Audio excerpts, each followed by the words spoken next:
All right, let's take a look at this case setup together. We have a slightly class 3 tendency patient here. I'm going to turn off the two settings over there, the keep bracket height and the contours for the initial setup. And so going through this, big picture, we're looking at improving the smile show a little bit. The smile arc looks good. We want to improve the smile show just a little bit, close some space on the bottom, and of course correct that class 3 tendency, level out the arches a little bit.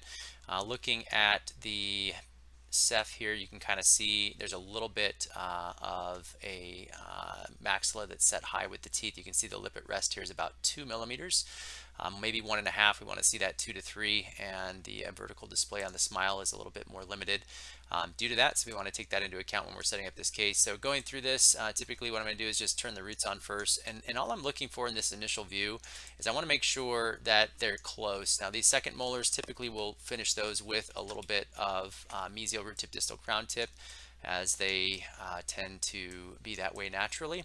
So make sure that's in there. And then I'm just looking at the long axis of the roots, making sure that they're close, that nothing's way off from a root standpoint, because the fine details of the tip are hard to see when you're looking at the crowns alone. So we'll go ahead and just take a peek at these. I'll go ahead and adjust them just a little bit to maintain some of that root tip that's there. We'll go ahead and take a look at the bottom here. I'm going to just correct a little bit of a vertical discrepancy there while we're here. Root tip here, you can kind of see we're going to make that more perpendicular to the root there. And this all looks good, good. So once I know that my root tips are decent, we'll correct that a little bit as well. And we'll bring this guy down here. Then we'll go through, and all I'm going to do is I'm going to look at the case as if I was, setting this up before I had any type of digital abilities, and we were just doing it on a model. So I'm just going to look at the overall bracket positions and heights, knowing that my roots are okay. I'm going to take a look at the mesial-distal position of the brackets, if there's anything that needs to be changed there. See there, that could fit a little bit better going forward. And we'll go ahead and we'll continue to look through and just make sure there's nothing obvious. Take a peek at the bracket heights as well. That looks a little bit shy. Yeah, so we'll move that back up compared to that 3 on the other side. And we know we're going to want to maintain a good smile arc here, so we'll go ahead and move all those up together. So we're sitting at about 5 on the canines there, 3.7 on those premolars. We'll see. Typically for the premolars, we're going to want the first premolar about a 0.5 millimeter more gingival numbers wise. So that's going to look something more like that. And then also looking at the 5 compared to the 6, depends on the anatomy, but they're going to be pretty close to the same height-wise. All right, and here we're 4.8, 4.6. So we have a little bit more height here according to the measurements. And move that a little bit more gingivally there. I'll pull this down just a hair. So basically just looking at the case as if I was putting the brackets on by hand. Okay, and you can see here that's going to be a little bit higher up, so we'll get those more gingival. We want them pretty much as gingival as we can, respecting the FA point. Sometimes I'll turn those roots back on. You can see here that's going to finish with a little bit more distal root tip mesial crown tip, as the 7s typically do, so I'm going to adjust that there. That looks good, that looks good. Heights right to left look pretty decent. These ones look a little bit shorter than the other side. Need to go a tiny bit more gingival. 4.6, 4.8, same thing. We'll usually want about 0.5 millimeter difference between the 4 and the 5 there. And we'll move this down a hair more. Otherwise that's looking pretty decent. Okay, so and then also on the, let's see here, on my incisors, I'm always going to err on having those a little bit too far gingival. The reason for that is I don't want to create any unnecessary interferences in the beginning. So in this case, it's not as relevant. He's not going to be hitting those braces even if we don't do turbos or build them up in any way. But as a habit, I'll usually have those a little bit more gingival. In his case, we can probably cheat him up closer to the FA point. All right, and that looks slightly, that's pretty close. I was going to say it might need to go a little bit more gingival. So once we have them, kind of in the rough place, now I'm going to actually start looking at the desired setup here. And first thing I'll always look at is rotations. So we'll go ahead and get those corrected. And kind of looking at the facial line angle. Same thing here. We'll get those corrected. You can see the facial and the lingual lining those up pretty well. We can see here there's a little bit of tip on here, and sometimes we'll have to hold that shift key to rotate the bracket on the tooth itself. You do up to about 5 clicks. When you do that, you're going to notice the bracket's going to come off the tooth a little bit. You'll create a custom pad there, which is okay, just to help with those rotations. 5 or 6 clicks in the software should not cause you any problems from a debond standpoint. Some people do more, so we're going to rotate that and then hold the shift key and continue with that custom pad a little bit. If you turn your bracket on, you can see if it's a true rotation problem or if it's just a bracket pad problem. So we'll get the bracket in the middle, click off the tooth, and it'll show you where it is. But again, we still have a little bit more rotation to work out, so we'll hold that shift key and we'll be able to finish that rotation there. Let's check out the lower rotations. And overall, not too bad. Back position looks good, so we'll go ahead and hold shift here, derotate that just a little bit more. Marginal ridge looks decent. The facial line angle is a little bit easily rotated, but we'll go ahead and leave that. All right, and now what I'll do is I just want to visualize the torque at a level where it seems appropriate. So I mean, when you put wires in these patients, you typically won't see this much torque expressed, and DIBS has done a good job of having a lot of automation, AI, whatever you want to call it. So we'll hold the out key here. So I'm not actually moving the bracket. Nothing about the bracket or the setup is changing except for the way that I'm visualizing it. And what I'm doing is just visualizing it in a way that that will show me what the teeth typically look like once they play out.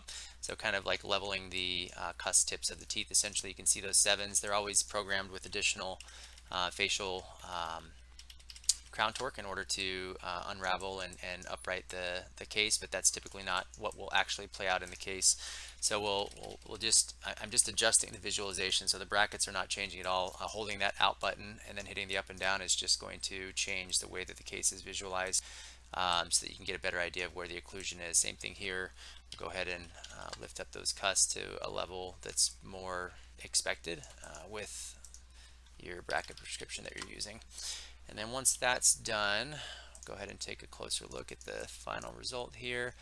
Awesome. A lot of times it's helpful to visualize the before and the after, kind of pan back and forth between the two. You'll pick up on things that you might not otherwise. You can see that is still expressing a bit more torque. You can also turn the bracket on and look at the actual slot of the bracket and see, you can kind of tell like really both of these are a little bit higher than more. You can see the slot there is not completely level yet, and the 5 more than the 4, so we'll just level that out a little bit. Again, not changing the actual bracket position on the tooth, but just changing, and we're going to pull that down a little bit more. Again, we want a 0.5 millimeter step ish between those two. That's pretty close there, and we'll pull that down, hit that out key. You can see the bracket's not moving, just the way we visualize the tooth there. We'll turn these off and we'll go ahead and switch here between these two. Looks like we could afford a little bit more tip on both of these.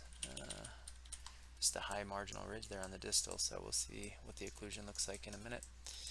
And right to left here, and pull that up just a little bit. All right, great, that all looks good.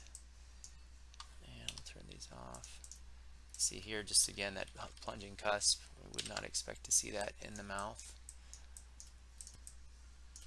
With your standard prescription, we use a modified MBT prescription with a little less torque in the anterior. All right, we'll kind of see there, have a little bit of tip happening here on this lateral I don't like, so we'll go ahead and adjust that. And we'll keep this smile arc good. Looks decent. Let's see how high we're getting there. Bring that down even just a little bit more. That looks great. Now we'll go ahead and look at both together. And we'll go ahead and just visualize this bite. So we'll adjust this. I'm going to tip this down. And we'll get this close to dialed in. You'll see here we're going to need to do some IPR, which we can visualize if you want to do it. A lot of times I won't actually put that in the actual plan, just because it takes a lot of time to do that. And so I'll just know that my contacts in my anterior are going to look heavier, and I'm going to need to do some IPR clinically.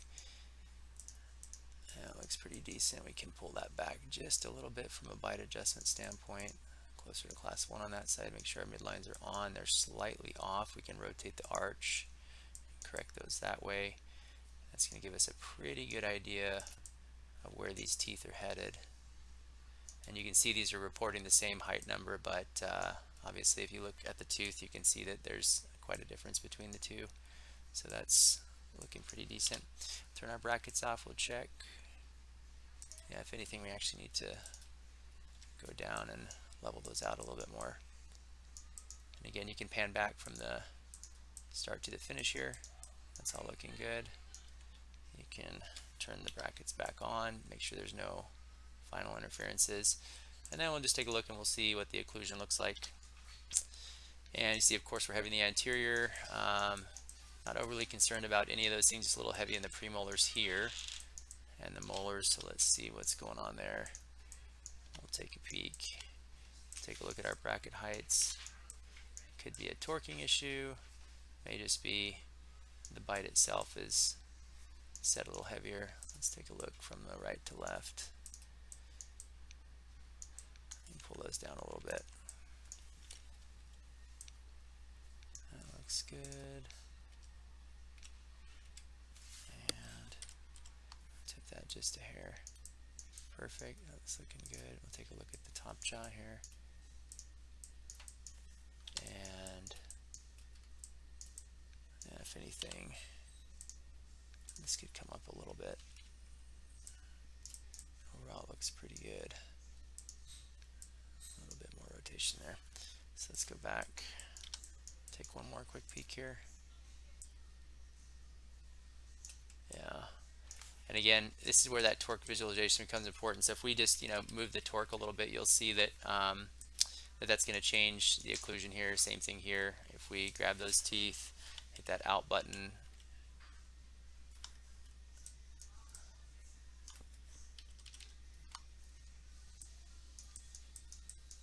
it's going to change the way those teeth occlude. I'll pull that up a little bit more. Yeah, a little bit more even there. And at the end of the day, most important thing is I want the teeth to look like I want them to look in the mouth, because then, worst case scenario, you're dealing with a situation where you could do a mild equilibration and get the teeth settled pretty nicely. And so I want the occlusion to be close, but I'm not gonna alter the entire setup based on a heavy interference in one area. I'll adjust this bite back just a little bit more. All right, and that's looking pretty good. Make sure that rotation's good. A lot of times when you have this one cusp here that's a little bit more mesial, it's a rotation issue. In this case, it's not. It's already rotated to the distal enough, if not too much. So take a look there. I mean, yeah, so that's okay. That's a tooth anatomy issue. Everything looks good. Yeah, that's great. So then we'll go ahead and we'll finish editing and get this submitted. So hopefully this is helpful. Let me know in the comments if you have any questions about anything you saw as far as the setup goes, or the software, or anything like that. All right, guys, have a great week.